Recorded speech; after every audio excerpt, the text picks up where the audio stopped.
they've got something to say. Anyway, it looks good. So we've got to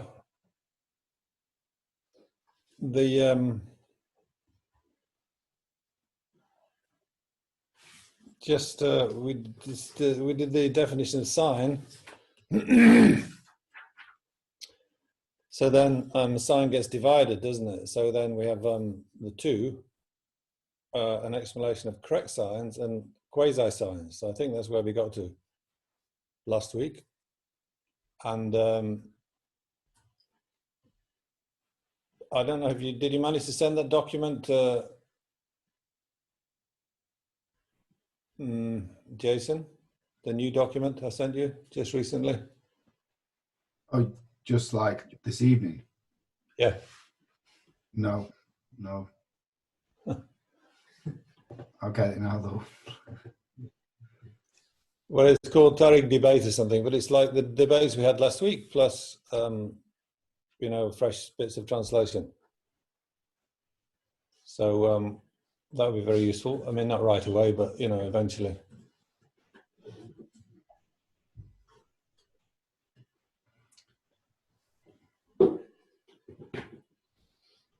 So have you found that, Jace? Yeah, it's just a bit slow because it's, you know, Zoom. Yeah. You want to send it by chat or email or both or what? Yeah, I've got that here. I'll send it through chat now. It'll just take a minute. So it's just like last week, but a couple of bits added on now for trying to progress through the text. I've been trying to tap away. Give you something to discuss, debate.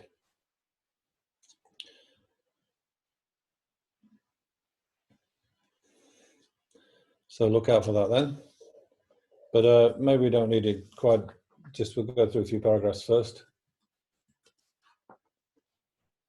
So with respect to the first then, this is correct signs. You see, we've done a definition of sign, that which is set as a sign, and a few kind of elaborations on that, nothing much. So then when you've done the definition to go to the divisions, so the division of signs is into two. Correct sign, there's an explanation of correct signs and an explanation of quasi-signs. This is on page 11 near the top in the little book, if you've got that. Page 11 near the top. So correct signs.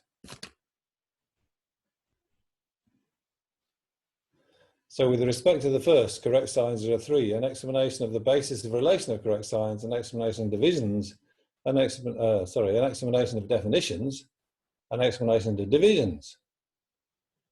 So we don't go straight away to what a correct sign is. There's a little introductory section, which is about a couple of pages.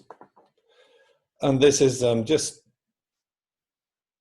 giving some, you know, terminology, giving some sort of supporting concepts. So we can talk about the correct signs more coherently. We need to have a few bits of basic, you know, the bits of the jigsaw. So these are like just getting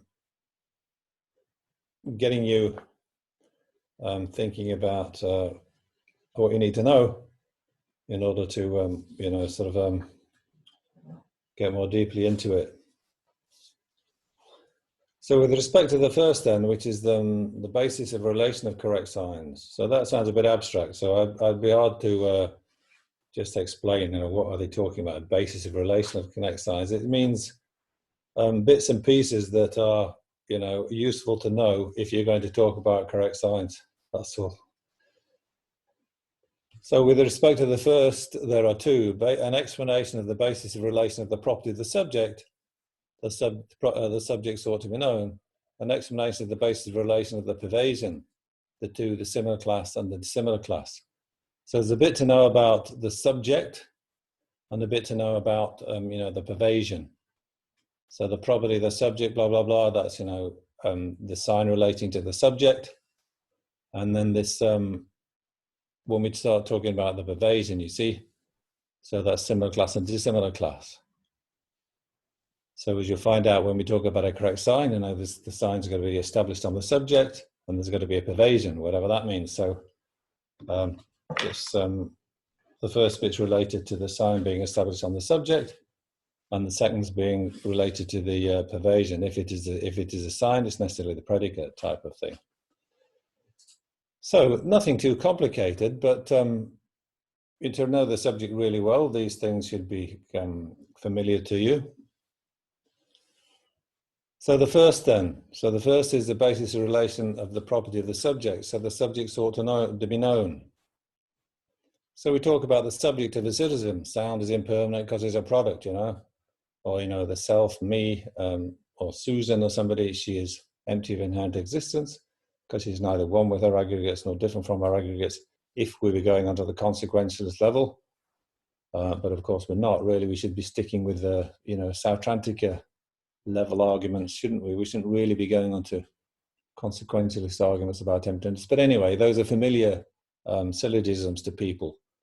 And, each of them have got a subject. So sound is impermanent because it's a product. The subject is, of course, sound.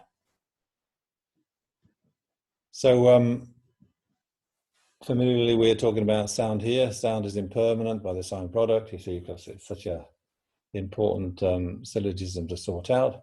And why talk about abstracts? Let's talk about something that really does have meaning, not just reduce it all to algebra and just the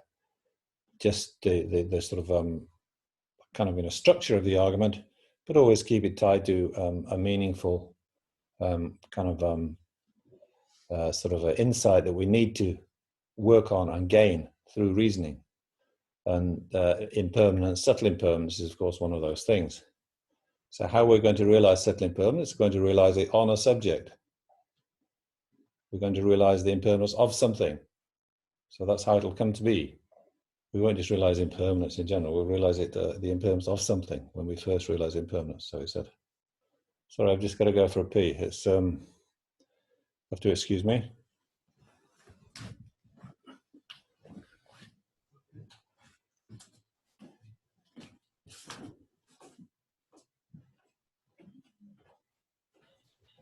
Did everyone get this sheet okay through the chat? I just sent you a set of you, Marco. I don't have your email address. And here's somebody of yours. Yeah, thanks, Jason. And also, Thanks, Jason. I've got it. Yeah. Yeah, got it. There's a link to Guess Your Grade's website there as well, which maybe everyone has seen, but all these publications are there.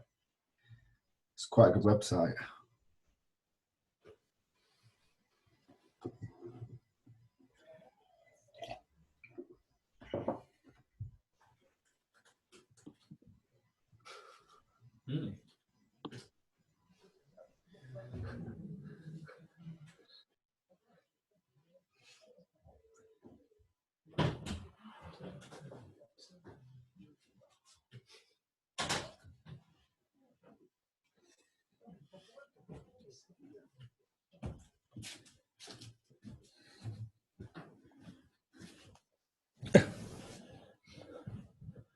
Good.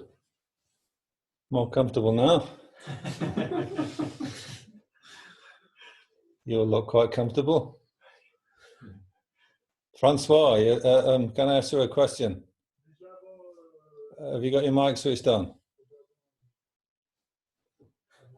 Francois, not listening. Have you got your microphone switched on, Francois? No. Why? I want to ask you a question. Yes. Have you realized impermanence? No. Well, you know you're going to die, don't you? You know you're impermanent. Oh, gross impermanence, maybe, but not the subtle one. Yeah. The point to make here is when we're talking about realizing impermanence, we're realizing the subtle one. And that's, we have to realize it in dependence upon a sign, you see. The gross one, I think, well, you can say we realize it in dependence upon a sign, but we see animals dying, we see loved ones dying sooner or later. See little insects dying all the time, so it's pretty clear that there's gross impermanence. Subtle one, we have to realize that it depends upon a sign. Okay, so then the sign works like we're working out that the impermanence of a particular subject. So that's the subject that we're investigating. So here we go then. Definition of faultless subject sought to be known in the proof of sound as impermanent by the sign product.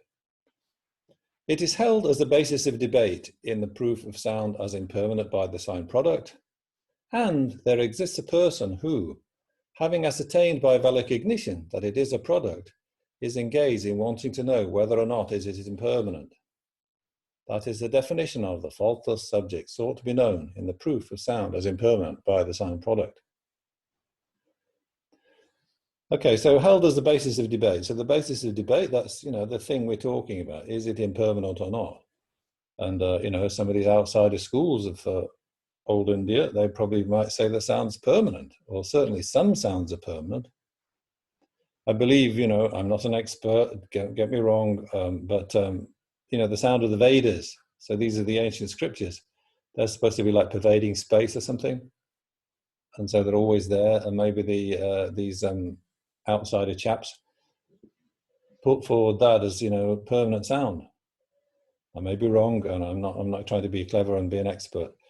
But maybe the Buddhists were debating against people who did think that sound, or at least some sounds, were impermanent, are not permanent, not impermanent. They are permanent. Other reasons for choosing sound as the suitable subject in this particular syllogism are there, but that's one of them. Yeah, so it's the basis of debate. So if somebody's saying no, sound's permanent, why should it be impermanent? There's that's clearly like going to be the subject of the argument. And however, in this Buddhist way of putting it, it's not enough to be just that. You see, it's like there is a kind of an insistence that there has to be somebody there who it's going to be the basis of debate for. Yeah, there has to be somebody who's using it as a basis of debate. It's not enough just for it to be sort of an abstract out there as a basis of debate, but it has to be the basis of debate for a particular, party. And you could be just thinking about it yourself, so there's just you there, or it could be in a more dialogue form where there's somebody who's debating with you, trying to get you to realize that sound is impermanent. So you be the person sort of sitting down in the debate, and you be the person, inquiring. The person who's standing up debating against you, maybe he's already realized that sound is impermanent, yeah? But he's trying to get you to realize that sound is impermanent. You're the second party, or the opponent or somebody. So you're the person who's inquiring. So you're this person. There exists a person who, having ascertained by valid cognition that it is a product, is engaged in wanting to know whether it is impermanent. Yes, you're going to realize sound is impermanent, relying on the sign. So the sign is product. So, pretty clearly in this sign at least, and I should think in most signs, first of all, you realize that the sign is true of the subject. So you realize sound is a product, right? And then, because you understand that, then you can sort of push your minds to realizing, well, in that case, then sound must be impermanent then. So that's the objective. The sound being a product is not so difficult to realize. Sound being impermanent is what it helps you to realize. So first of all, you're going to have a knowledge of sound being a product. You're going to ascertain that, and so if it's a flawless subject sought to be known in the proof of sound as impermanent by the sign product, then there's already somebody who has realized that sound is that. Sort of that sound is a product.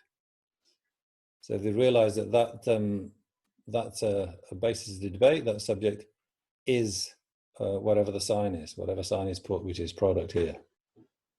Yeah, so there's a person who's realized sound is impermanent, sound is a product, and now he's thinking, so is it impermanent or not? So when you've got to that stage, then you've got a flawless subject sought to be known in the proof of sound as impermanent by the sign product. So you don't just say sound on its own then is a flawless subject sought to be known in the proof of sound as impermanent by the sign product. No, there's got to be somebody who's realized it is the sign, and then he's wondering if it is the predicate or not. So that's basically what the debate is, the definition is trying to encapsulate there. So just to back that up then, next paragraph, if it is the faultless subject sought to be known in the proof of sound as impermanent, it is necessarily one with sound, and so forth. Applies similarly to other cases. Yeah, so when you've got the flawless subject sought to be known, it's just that. Yeah, you can't change the subject around in the debate. The subject stays as it is. It's just sound. Yeah, and anything else is not quite the subject. So you don't have to get sort of fuzzy or get try to produce alternative subjects. That's the subject and nothing else. Sound.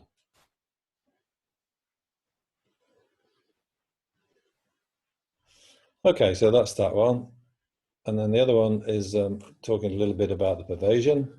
So here we need similar class and dissimilar class. So with respect to the second, the explanation of the bases of relation of the pervasion, the similar class and the dissimilar class, there are two. The actual explanation, and ancillary to that, the identification of similar examples and dissimilar examples. Yeah, so here we've got sort of two sets of things to worry about, the similar class and dissimilar class, and similar example and dissimilar example. So don't get those confused. There are sort of two sets of different things.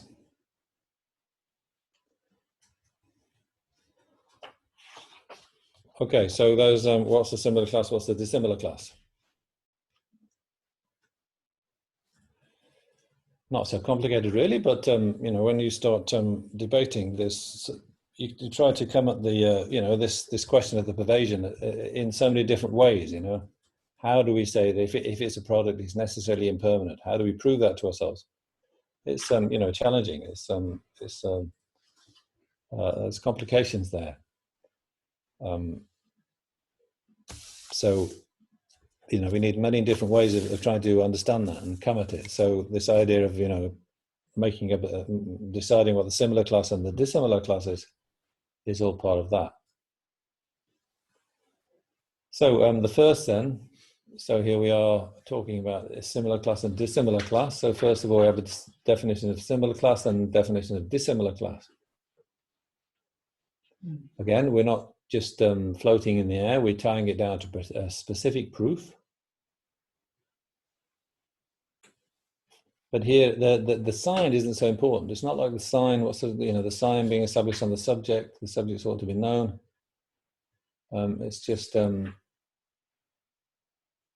even need to know what the sign is, but it's the predicate that's all important here.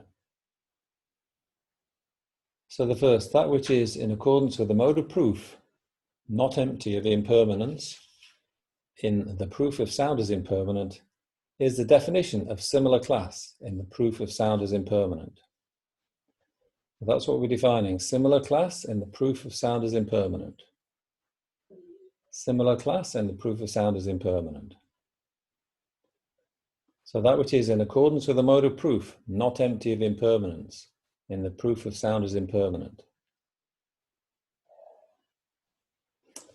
So that sounds a bit abstract, but if you remember underneath it just says the two, it and impermanent, are equivalent. So that's really the kind of the thing that's going to help you to remember this. So the similar class and the proof of sound as impermanent and impermanent are equivalent. Yeah. So you try to think if it's a product, is it necessarily impermanent? You see. So anything in the anything within the category of the sign product, that's got to be impermanent, right, for it to be a correct sign. If it's impermanent, if it's a product, it's necessarily impermanent. Therefore, everything that's in the sign of the class, the class of the sign, I mean, has got to be in the class of the predicate. Yeah, if it is a product, it's necessarily impermanent. If it's going to be a correct sign, we'll come to all this later. Yeah, so we're just sort of using our background knowledge just to get an idea of what they mean by the similar class. So impermanent and the similar class and the proof of sound is impermanent are just equivalent. So they are just mutually inclusive. So there is this phrase which is in accordance with the mode of proof, right? So you just have to be wary of that. We don't really sort of go into detail about that here. I mean, if we were really kind of going to just go into every detail, we could talk about that.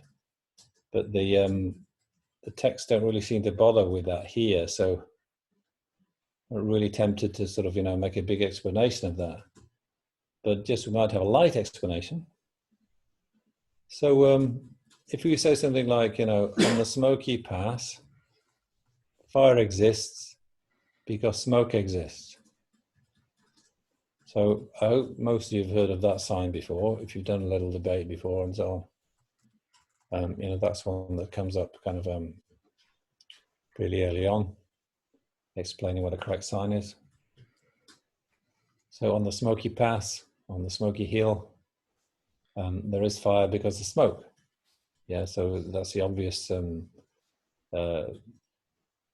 example of a correct sign.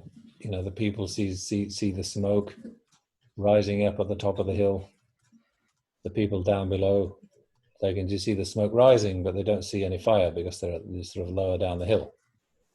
But seeing the smoke, they know, oh, there's fire up there. So maybe, like in Tibet, maybe if we go up there, we can get warm, Somebody might be brewing tea up there, so we'll be able to get a cup of buttered tea or something, or light our cigarettes, So, just through seeing the smoke, they get the idea that there's fire there. Fair enough, yeah. But you can see there's a different, it's a different mode of proof in the sense that with the impermanent sign, we're saying if it's a product, it's got to necessarily be impermanent. Yeah, so we're always checking if it is a product, is it necessarily impermanent? Yeah, so when we do our debating, we're always checking when somebody gives us a reason. Is the pervasion established? Yeah, but here it's not quite the same, with the smoke and the fire. So it's like if smoke exists, fire necessarily exists. Yeah, if smoke exists, then fire necessarily exists. Is that true? Is that what you're asking yourself? Yeah. If smoke is proof of fire on a smoky hill or somewhere, then it has to be the case that if there is smoke, there is necessarily fire, which of course, is very true. But it's a different kind of relationship, you see. It's not saying if it is smoke, is it necessarily fire? See, that's quite different, isn't it? We're not asking that if it is smoke, is it necessarily fire? Of course not. But if we're saying if it is a product, is it necessarily impermanent? You see, so that's an is question. If it is a product, is it necessarily impermanent? Again, the answer is yes, but that's an is question, see? Whereas the other one is an existence, is a if there is, if smoke exists, does fire necessarily exist? So that's there's those two different modes of proof, as they say, two different ways of setting out a proof. One is using is, one is using exists. So you have to be wary of that. So that's why this, in accordance with the mode of proof, is put into this little definition here. So Can we ask a question on that? don't be play of this. They don't sort of make a big deal of it. But well, maybe there's some debates in my little debate book, but I haven't seen any yet. So just to be aware of that. So, but for the time being, you know, here we're doing sort of these is type of proofs, right? Like sound is impermanent because it is a product, yeah. So we'll just stick with that one and not worry too much about the smoke and fire one at this stage. Okay. So when we're saying, well, is it in the similar class or not? Basically, we're saying, you know, is it impermanent or not? Yeah. Okay. And then just to get the opposite of that, that which is empty of that. That which is empty of that is the definition of dissimilar class and the proof of that. The two, it and not being impermanent, are equivalent. Yeah, so I've left it, you know, without any explanation in brackets, because in the Tibetan text it just says that which is empty of that. So what does that mean? Yeah.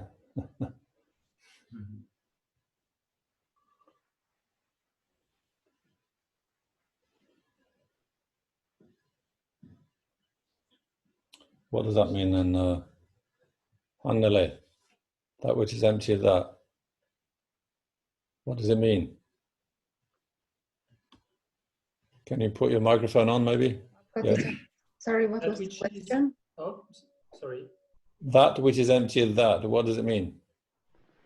That which is in accordance with the mode of proof, empty of impermanence in the proof of sound as impermanent. I was asking Hanneli, Francois, but that's okay, don't worry. Oh, sorry. I didn't hear No, that. no, I'm happy for him to answer. Yes, yes, yes. Sorry. We're daydreaming. Say it again then, Francois. That'll help us all, including me. Again, please, Francois. Switch your microphone on and say again. Okay. That which is in accordance with the mode of proof, empty of impermanence in the proof of sound as impermanent. Yes. So it's just what says up the top in the first paragraph in heavy black type, but it is with a not taken out.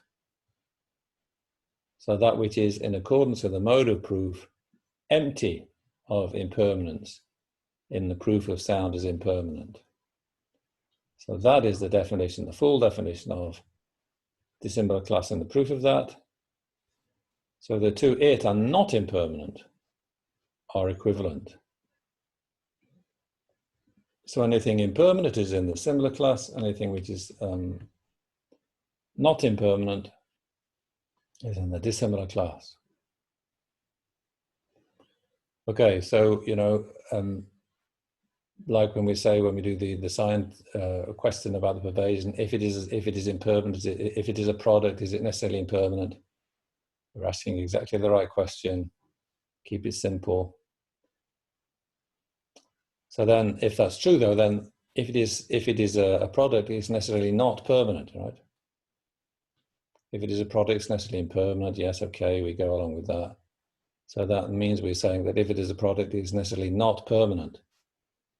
So there's nothing in the product class which is also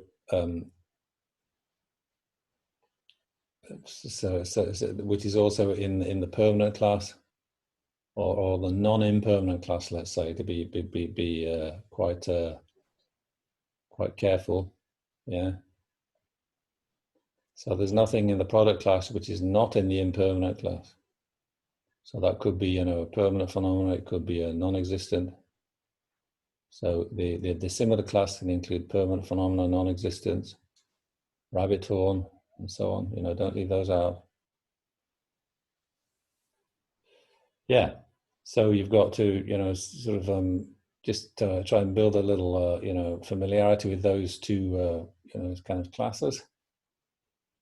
Don't necessarily, you know, come up all the time, and it's not kind of a hugely important thing, but, you know, they do keep getting repeated, and they do force you to think about things in a slightly different way. It's helpful to, you know, like really, you know, get this sort of idea of, you know, the pervasion kind of really well, kind of, you know, practiced in your mind, sort of thing, well familiarized, well kind of, you know, supple in your mind. If you can just think immediately, well, what's the dissimilar class here? What's the similar class here in this sign? It'll be helpful to you, kind of, you know, if you're really trying to get kind of, you know, just really kind of, you know, able to read these texts, you know, and come across terms like that, and then you know what they're talking about. When we read a great text, you know, like the text of the Geshe Studies program and so forth. Okay, but just next thing we've got to think about is, so if divided, if the dissimilar class is divided, there are three: the contradictory dissimilar class, the other dissimilar class, and the non-existent dissimilar class. And the proof of sound is impermanent. Okay, so suddenly we've got to sort of think, so the dissimilar class here, we've got that, so that's equivalent to not impermanent, right? Yeah, so anything sort of got to be empty of impermanence. It's going to not be impermanent to be in the dissimilar class, to be the dissimilar class. Okay, so then, more detail now. So the dissimilar class can have three divisions: contradictory dissimilar class, other dissimilar class, and non-existent dissimilar class. And the proof of sound is impermanent. And then it says permanent is the first, object of knowledge is the second, and rabbit horn is the third. So permanent is the contradictory dissimilar class. Object of knowledge is the other dissimilar class, and rabbit horn is the non-existent dissimilar class. Okay, so just get used to that. And then we'll go on to a dissimilar example. But now we might have a little debate on that, maybe. Maybe we can... May I ask? Yes. It says just the divisions of dissimilar class. Does it have similar divisions of similar class? No. Everything that's you know, impermanent goes in the similar class. Everything that is not impermanent goes into the dissimilar class. But there's three types of things. When you analyze a dissimilar class a bit, there's three different types of dissimilar class.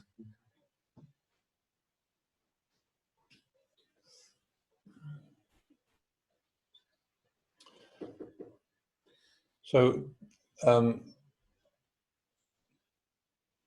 there's one debate now in this. Have you got the? If you can get the document with the debates in, then there's a debate that were there last week, and then one debate says bottom of page 17. Maybe it's at the top, somewhere near the top of, or near the bottom of the first sheet, or top of the second sheet. Can you see that one? Bottom of page 17.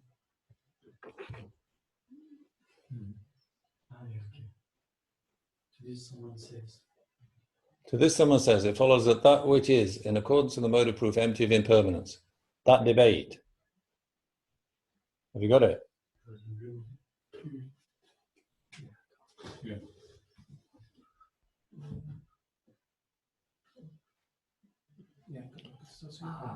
Okay, yeah, that's what. Have you got it, everybody?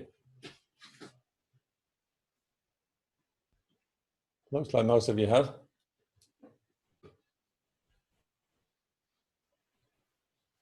So we're going to look at that debate now, but I've got to go to the toilet again, sorry.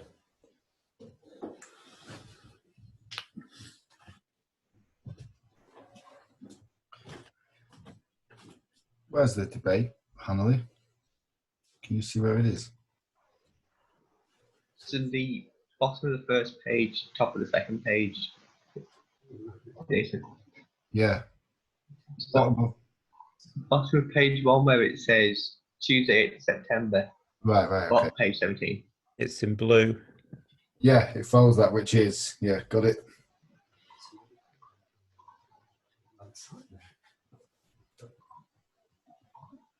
This similar class and proof sound is impermanent, which includes impermanent, right?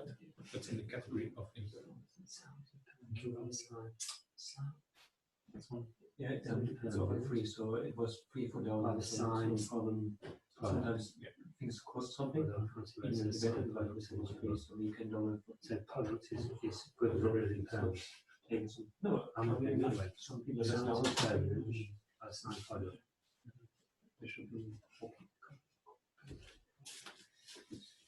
You can debate the basis of division.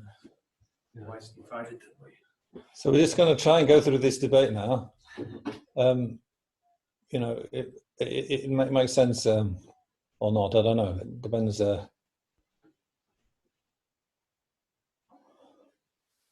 If you've been reading ahead, maybe you're ready for it. But if you're completely new to this little bit of the text, then it might take your mind to get a while to get your mind around it. But at least I'm introducing it. Then you can got some, you know, sort of an introduction to go with when you look at it in your own time. So we've explained, as we've explained in our little kind of brief presentation there, similar class and dissimilar class. So then somebody's coming in with the debate. So we are sort of the answerers here. If we're trying to answer in terms of our own system, but somebody's debating they're debating against our own system, I think, here. So they say, it follows that which is, in accordance with the mode of proof, empty of impermanence, in the proof of sound as impermanent, is the definition of dissimilar class in the proof of sound as impermanent because of your acceptance. So that's exactly what is in the book. Yeah. So that's exactly what we are saying. So that is up to us to hold to that definition. Empty of impermanence. Right? That which is not impermanent, you know. Anything that's not impermanent, that goes in the dissimilar class. Yes, so we can say accept that. We're in the dissimilar class of proof of sound as impermanent. Fair enough. If accepted, the subject object of knowledge, it follows that it is the dissimilar class and the proof of sound as impermanent because of your acceptance. Yes? The subject object of knowledge, it follows it is permanent, Hannele. Switch your microphone on, please. Yeah, accept. Yes. The subject object of knowledge, it follows it's permanent. Accept. So does it, in the proof of sound is impermanent, does it go in the similar class or the dissimilar class? Dissimilar class. Dissimilar class, yes, it's permanent, right? So it's got to go in the dissimilar class. Okay, so that's fair enough. So we should accept that. Subject object of knowledge, it follows that it is in the dissimilar class and the proof of sound is permanent because of your acceptance. Yes, okay, we accept that too. So then the subject, it follows that it is not in accordance with the mode of proof empty of impermanence and the proof of sound is impermanent because in accordance with the mode of proof and the proof of that, it is not empty of impermanence. So there's this debater now is coming up with the same subject, the object of knowledge, it follows it's not empty of impermanence. So we're saying it is empty impermanence. Look, it's permanent, you know, it goes in the dissimilar class, end of story. But he says, no, subject, object of knowledge, it follows it is not empty of impermanence. If not established, the subject, it, so that's object of knowledge, of course, is in accordance with the mode of proof and the proof of that, proof of impermanence, the proof of sound is impermanent by the same product. The subject object of knowledge, it is not empty of impermanence because, according to the mode of proof and the proof of that, it possesses impermanence. Or maybe you should say possesses impermanence. I don't know, in English, you kind of hard to choose which word to use. In Tibetan, same word, you know, mitakpa. So it follows that object of knowledge possesses impermanent or possesses impermanence. So how can it be empty? How can it be, you know, empty of impermanence? In accordance with the mode of proof and the proof of that. But we say not established. If somebody says not established, I don't think we are saying it. Somebody says it's not established that object of knowledge possesses impermanence, right? Not established. The subject, object of knowledge, of course, it follows that. According to the mode of proof and the proof of that, it possesses impermanence because it possesses impermanence, yes? It possesses impermanence because it possesses impermanence, you know, in accordance with the mode of proof and the proof of that. So I put according to, that should be in accordance with, actually. Got excited in my translation, see, so slight correction. This is all very fresh translation. In accordance with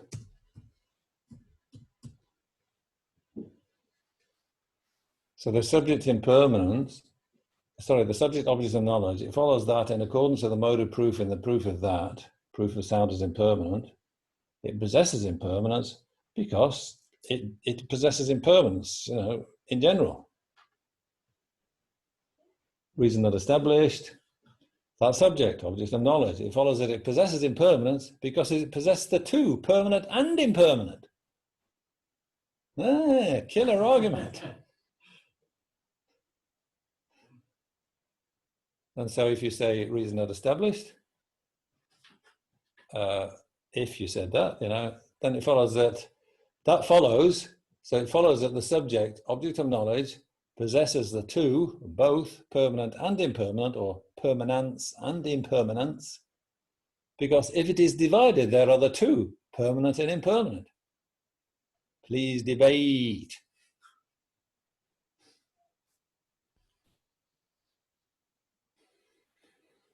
So what do you think, Tom? Does object of knowledge possess permanent and impermanent? Separation, just because it has permanent and impermanent instances doesn't mean it contains impermanence and permanence.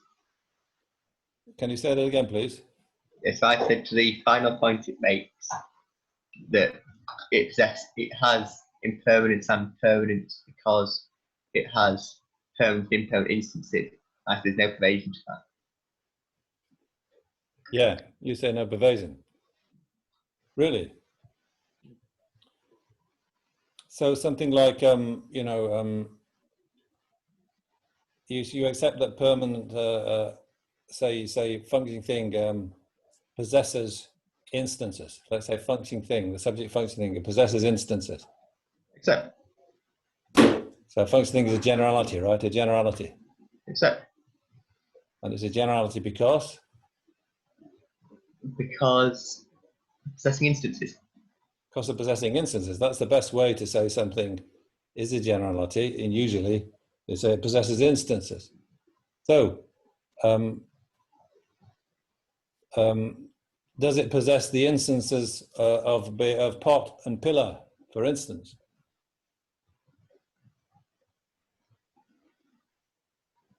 Except. Yeah, so the subject of the functioning thing possesses the instances pot and pillar. Except. The functioning thing possesses pot and pillar. Why? Because it possesses them as instances. There's no pervasion. Weak. You know, like, you know, we say a bicycle possesses parts, right? Except. Yeah, so we could say, you know, the wheels or the handlebars or something, yeah? And then we can say, I mean, a team, like a team, a football team, a team possesses players, yeah? Except. This team possesses two great players, you know, Fred Smith and Joe Brown, and two great players. This team possesses players, yeah? So and then we can say, you know, many things like this, can't we? Except. You know, like say smoke. Smoke possesses causes, right? Except. Smoke possesses causes, you know, fire and fuel and so forth.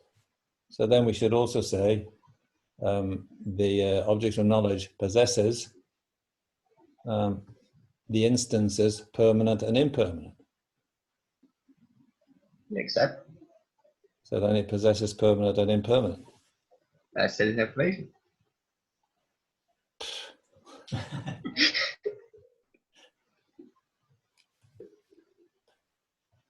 Well, you've studied Tibetan, right? Yeah. So how is it saying this in Tibetan? Shejela takpa da mentakpa that ni takpa da metapi ni years. So wouldn't you accept that, you know? Except. You'd accept it in Tibetan, but not in English.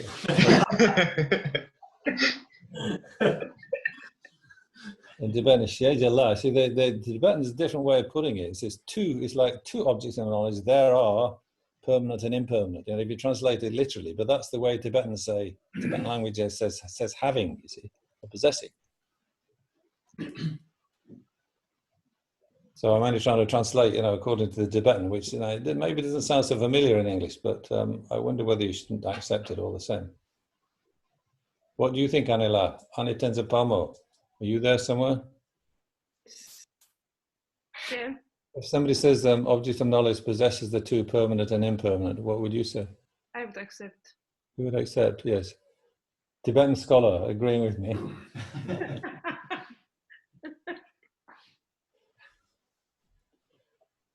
So, Anila, it follows that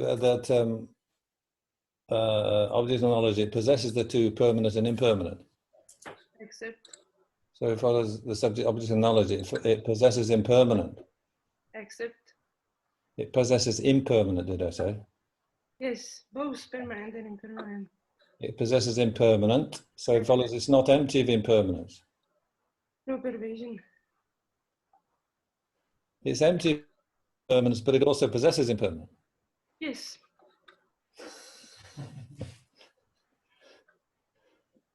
So your pockets, you're empty of any resources, yeah, but still you possess resources. Yeah. No, but I empty. possess my hand, but still I am not my hand. Because here the mode of this is Yinzu, not Yotsu. This mode of yeah, in accordance with the mode of proof, that's the thing. Being empty of impermanence here means not being impermanent itself, but it can possess impermanent instances. Yeah, so the subject object of knowledge, it does possess impermanent instances. Accept. So it is not empty of impermanence. Why? Because it possesses impermanence. No pervasion. Yeah, well, nobody's bringing in this mode of proof thing that you brought in. I doesn't not bring that in. If it possesses impermanent, how can it be empty of impermanence? Because it itself is not impermanent. If your house has a TV, how can it be empty of having a TV? Yeah, it's different case. Yeah. It sounds very similar to me. It possesses impermanent, therefore it's not empty of impermanent. So it possesses a TV, so therefore your house possesses a TV, so therefore it's not empty of TV.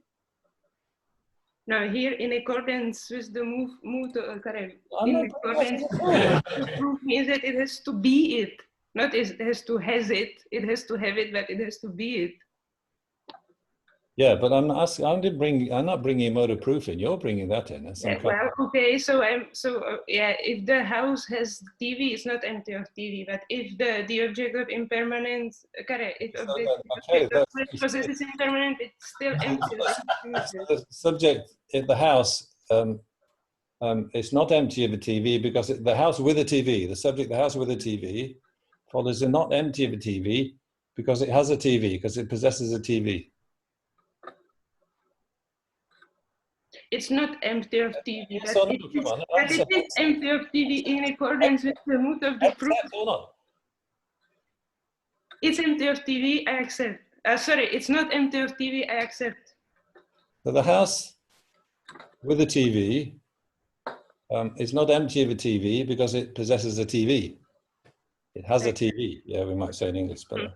Yeah. Subject object of knowledge then. It's not empty of impermanence because it possesses impermanence. No, no pervasion. There is a pervasion because it's just like the house and the TV. The reason is exactly the same. No, it's not, because here, in accordance with the mode of the proof, means that it has to be that. It's not enough if it possesses that, it has to be that. You haven't had permission to bring that in yet. I can't answer. It's important.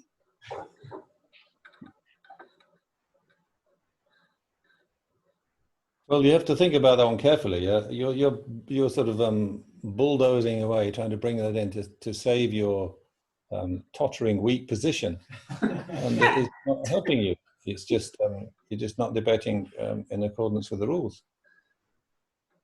It's like in accordance, so it follows that empty of impermanence here means empty of being impermanent. Wait. So you're accepting that the object of knowledge does possess impermanent. Yes, accept. So then you say, so if it possesses impermanent, does it necessarily possess impermanence in accordance with the mode of proof and the proof of that? No. Yes, so that's a distinction you've got to make. I'm making. So you accept, you should accept that object of knowledge does possess impermanent. Yeah. Therefore, it's not empty of impermanent. Yeah. But it No. is empty. But it is empty of impermanence in accordance with the mode of proof and the proof of that. Yes. You see. That's how I would discriminate it. To jsem říkala. To se celou dobu snažím říct, že tam jde o to. Yeah, you see, so where do you draw the line between these two things? But it's not okay, you know you're right, but how do you answer exactly according to the way the debate goes? So generally, I would say yes. We say that object of knowledge possesses impermanent. Object of knowledge has impermanent because it has impermanence as an instance of it. I think you should stick with that. I think that's the best way to translate the Tibetan. It has impermanence. It possesses impermanence because it possesses the instances, impermanent, permanent, and so forth. So that's not the issue. Okay, so I'll leave you to think about that one. Maybe I've just left you in a muddle, but if you've got some discrimination, maybe you should say, if it possesses impermanent, it doesn't necessarily possess impermanent in accordance with the mode of proof and the proof of that. But Anila maybe disagrees with me, I don't know. So, but that was that debate. So the next debate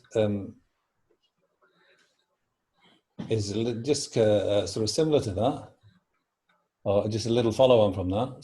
To that, another says, it follows that object of knowledge possesses impermanence because of your acceptance. So this is like a four-line debate, okay? So if you do accept that object of knowledge possesses impermanence, which I've sort of encouraged us to do,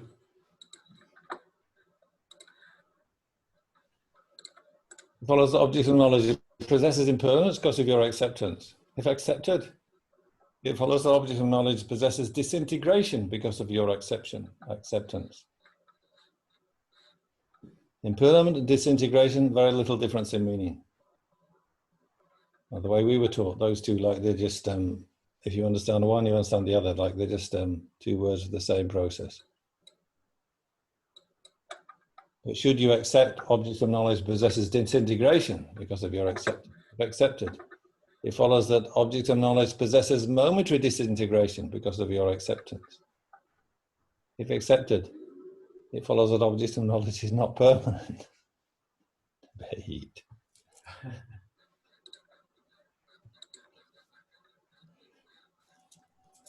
So Yael, do you possess momentary disintegration?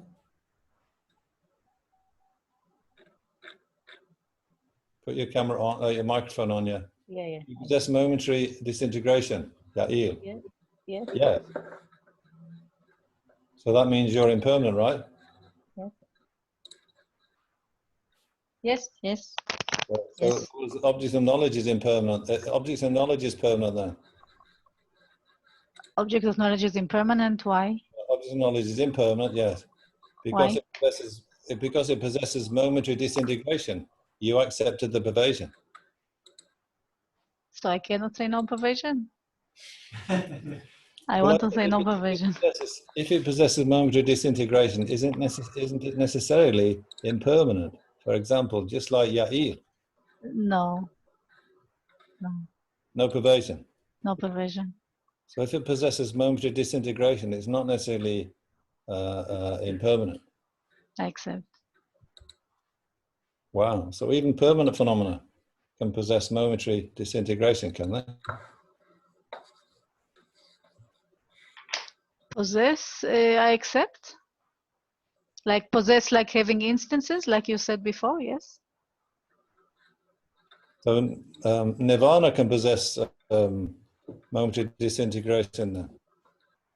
Why?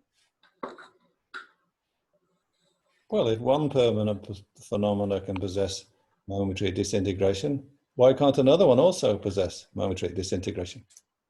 Yeah. No. You always use this argument with me and I always fall, but it doesn't work like that. No. No. It possesses momentary disintegration. It sounds very impermanent if you say that. So as far as the object of knowledge does possess momentary disintegration. I accept. Yeah, and it also possesses the nature of not changing. Accept. So it possesses both of those. Accept. And they're not contradictory.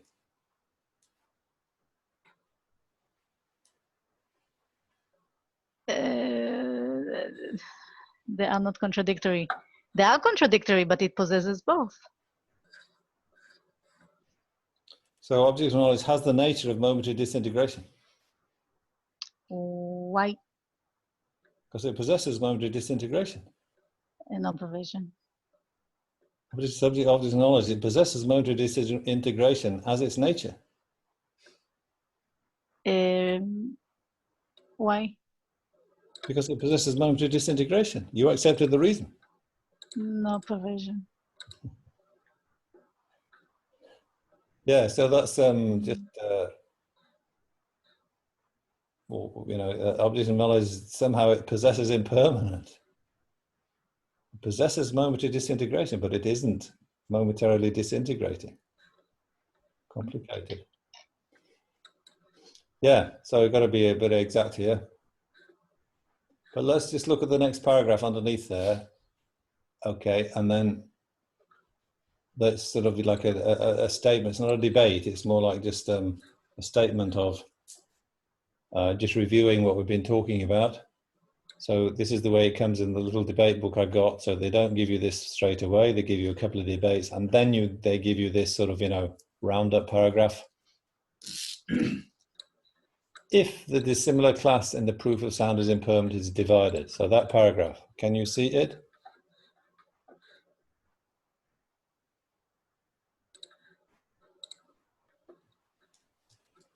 Okay, so if the dissimilar class in the proof of sound is impermanent is divided, there are three. Of those, the meaning of the first, contradictory dissimilar class in the proof of sound is impermanent is stated as, it is the dissimilar class in the proof of that, and it is contradictory with impermanent, the predicate of the probandum in the proof of that. For example, such as uncomposed space. So uncomposed space is not only the dissimilar class in the proof of sound as impermanent by the sound product, but it is also, you know, the contradictory dissimilar class in proof of that. And why? Well, because it's the dissimilar class and it is contradictory with impermanent. So the meaning of other dissimilar class in the proof of sound as impermanent is stated as, it is the dissimilar class in the proof of that, and it is a phenomenon such that there is a common base of the two, impermanent, the predicate of the probandum in the proof of that, and it. Yeah, other dissimilar class. So now we're looking for common base, yeah. Common base of the two. Common base of the two, impermanent, the predicate of the probandum in the proof of that, and it. For example, such as object of knowledge.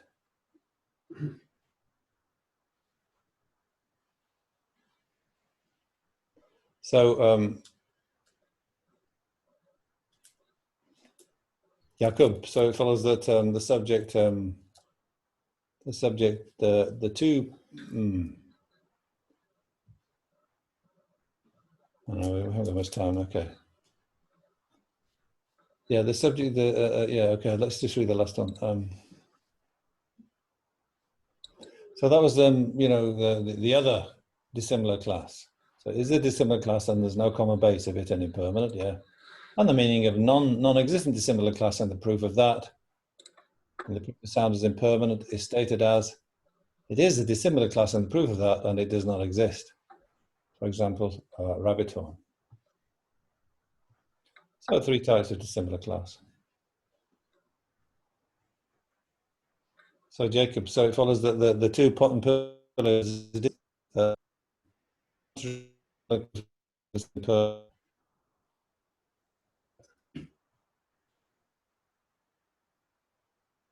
simply the 2 pot and pillar. Did you hear that? Jacob is saying the 2 pot and pillar is contradictory, dissimilar class, and proof of sounds impermanent. Do you agree with that, Anila? Maybe you should put your microphone on. No, I don't agree with that. Do you accept that the 2 pot and pillar are the dissimilar, contradictory, dissimilar class, and the proof of sounds impermanent? Why? The 2 pot and pillar are the contradictory, dissimilar class, and proof of sounds impermanent because they are contradictory with impermanent. Why? The 2 pot and pillar are contradictory with impermanent because there's no common base, because they exist, and there's no common base of being the 2 pot and pillar and impermanent. Yeah. Yeah, I agree. Finished. It follows that the 2 pot and pillar, it follows they are the contradictory similar class and the proof of sounds impermanent. Accept. So the subject of the 2 pot, it follows they're empty of impermanent.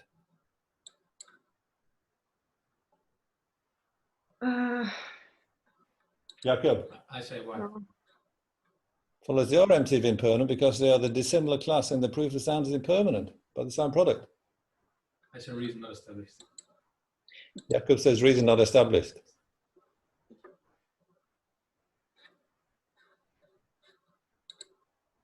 No, they are similar class.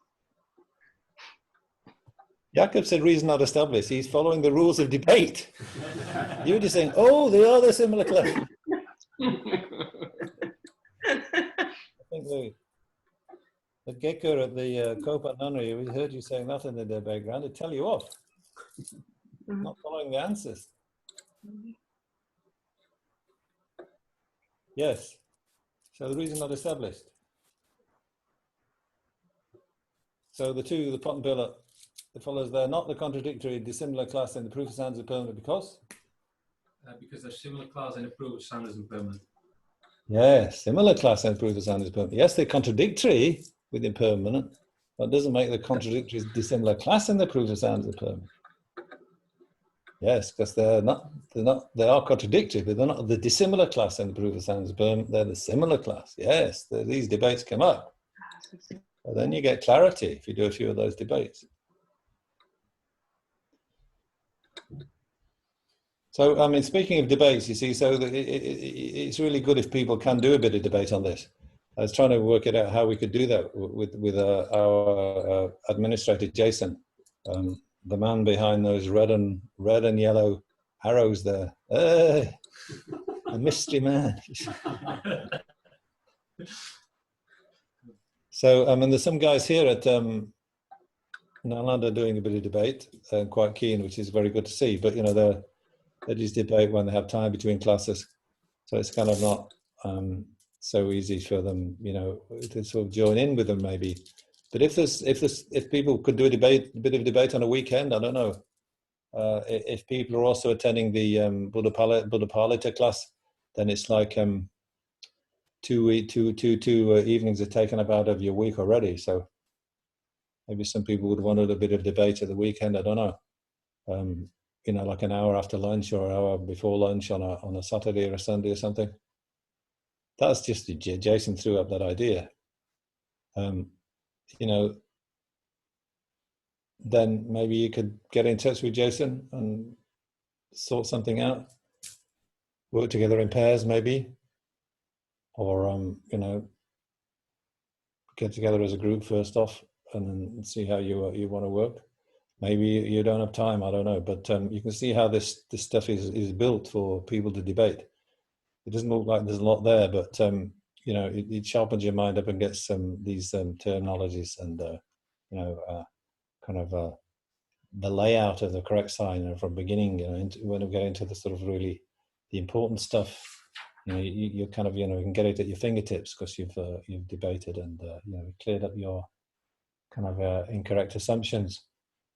So it's good if you can. So I don't know, maybe you could just, if you're interested in have time to do some debate, you can send your name to Jason, and Jason and I can discuss or something, you know, when it could happen. But basically, you've got to say when you'd be available. So why don't you do that? Maybe the guys from the Landa, you know, maybe they could join in like on a weekend too. That's a possibility for them to just do an hour. Because that might be you know, good mix of people if they joined a little bit as well. Anyway, I just leave that with you really, because see how you feel. I'd like to help you as much as possible with that, but that's kind of, you know, it's got to be a bit of your own initiative. Anyway, so what I'm saying is, you know, just send a message to Jason, say you're interested, and you know, I can talk it over with Jason, try and work something out, or he can make suggestions.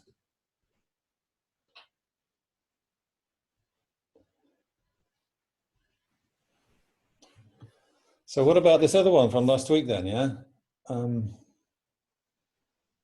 did anybody debate about that one? Which one? So I'm looking at the debate from the bottom of page 9. So that was like the second debate of the first week, yeah? We didn't really talk about that one last week. There isn't really time to do it now, but...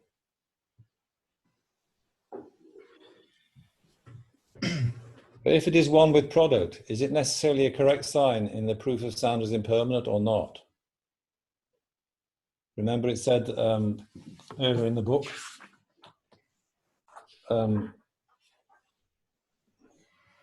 if it is set as a sign in the proof of sound as impermanent by the product, it must be one with product. It didn't say anything about correct sign, but you know, if it is set as a sign in the proof of sound as impermanent by the sign product, it must be one with product. So once you've set sign product as a sign in that proof, you can't change it, you know. You can't talk about anything else but just product. But what do they mean by just product? So if it is one with product, is it necessarily a correct sign in the proof of sound as impermanent? Jason, did you debate about that with anybody? Like, No, we didn't debate that. We kind of focused on Buddha Palta this time around. Yeah, okay. But if it's one with product, is it necessarily the correct sign that proof of sound is impermanent or not? Well, the only thing that's one with product is product. But it might not necessarily be a correct sign because someone might not be wondering whether or not product is impermanent. Well, yeah, that's a good answer, really. Anyway, if it is one with product, is it necessarily a correct sign in the proof of sound as a product? Well, but if we say, you know, if it's selfless, it's necessarily set as a sign in the proof of sound as impermanent, isn't it? Yeah. So, like, it's sort of assumed that there is somebody somewhere in the world doing it. I don't know.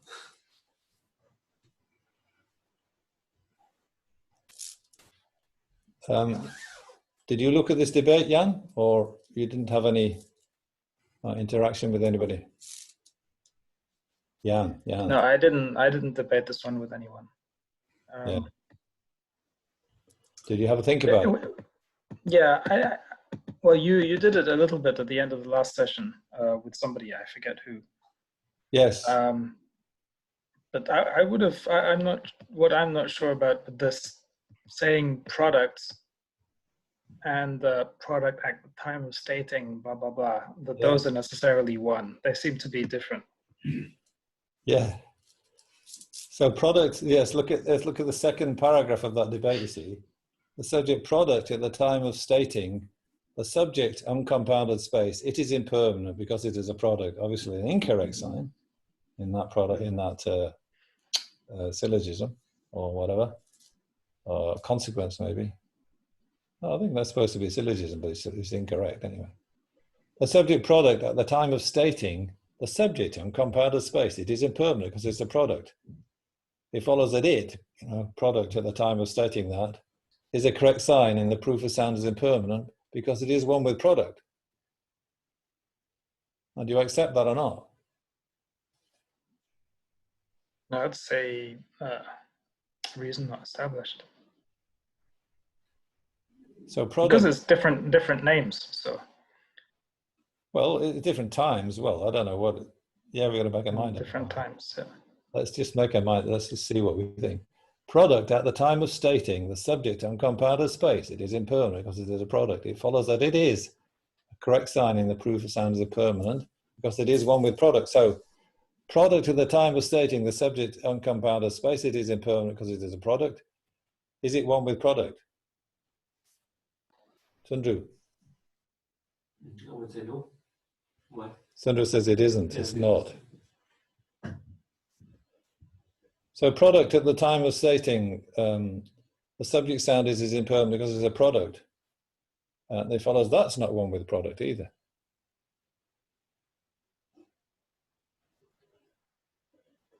Yeah, but if you say product, yeah, that's it. The subject product at the time of stating the subject sound it is impermanent because it's a product is not one with product. Yeah, seems so.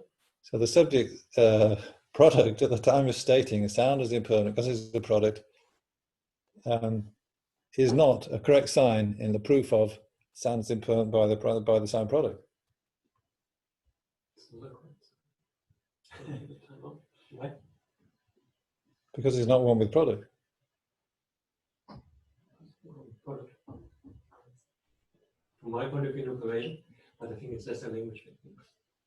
But that's nothing I can get at. If it is set as a sign and proof of sound is impermanent by the sign product, it must be one with product. That's our own system, so you can't really say no to that.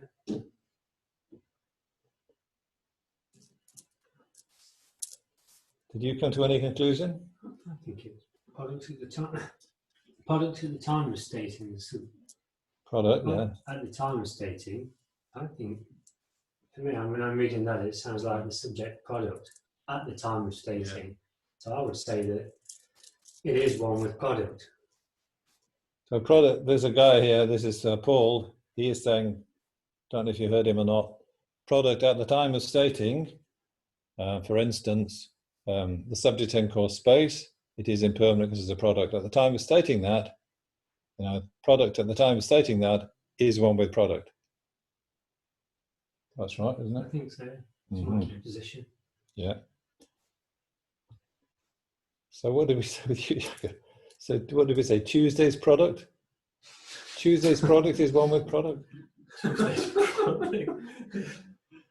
Well, it says product at the time of, stating that sign is one with product. So product on Tuesday is one with product. Yeah. I go with it. Product on Tuesday is one with product. Yeah. Tuesday's product is one with product. Exactly. Wednesday's product is one with product. So Tuesday's product is one with Wednesday's product. Wow. Well, if Tuesday's product is one with product and Wednesday's product is one with product, then Tuesday's product should also be one with Wednesday's product because they're all one with each other. They're all identical. So, the 2016 iPhone should be one with the 2020 iPhone. But and you'd be way out there, man. You're completely out of it. Old-fashioned git like me. Okay, we'll have to stop there. Can I ask a quick question? Yes, Jason. Because every time I come across the issue of similar category and all that kind of thing, dissimilar class, similar class, I never understand really what is means. So I'm just wondering if you or someone's going to ask you what does is mean, what are we saying? I know it sounds silly, Well, but no, when you read primary it enough school. times, it starts to get foggy. Yes. Well, the white horse is white, isn't it? Yeah, do we mean it's new? I don't know how to explain it. Out of the I'll save it for next time. Yeah, it is. No, it's a good question. Don't think it's there's that's what that white horse debate's about, you know. The white horse is a horse, but the white horse is not white, you know, because it's not a color. So what it is mean?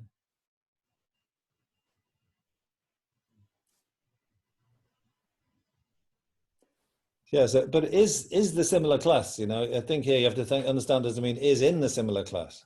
So that's also another tricky, you know, sort of play with words in a way by not by the English, by the Tibetans, you know, or the Sanskrit, wherever it's coming from.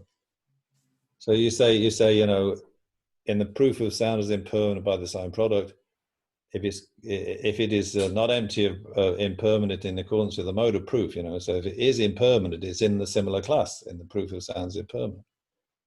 So then you can say pot is in the dissimilar class in the proof of sound is impermanent, but they just say that the pot is the similar class in the proof of sound is impermanent. See, so that's a bit tricky. So But it it is, means in the category, doesn't it? That's what it should mean, in the category. yeah, so it means it's being it. Well, it is yeah, it is means being, yeah. Right, okay, yeah. But the white horse, is it white? You know, it's not white. Is it in the category white? See, so is has different meanings. You know, even for an English person, it's hard to get their mind around. Never mind somebody speaking a foreign language. But there's probably the same issue in their own language, actually, or very often is. Yeah, so you have to think about that. But is mean in the category, is in that class. It's in that pigeonhole, really. You know, it's all your conceptual mind chopping everything up, isn't it? So this one goes in that pigeonhole, that box. Not just half of it, but all of it, you know. Okay, we'll have to stop there. So we've got a bit of debate to, you know, puzzle over. And if you want to get into it, contact Jason. We'll try to get a group going with the people on Zoom group. And Thursday, Buddha Palata, same time. Okay then. Thanks very much. Thanks for joining.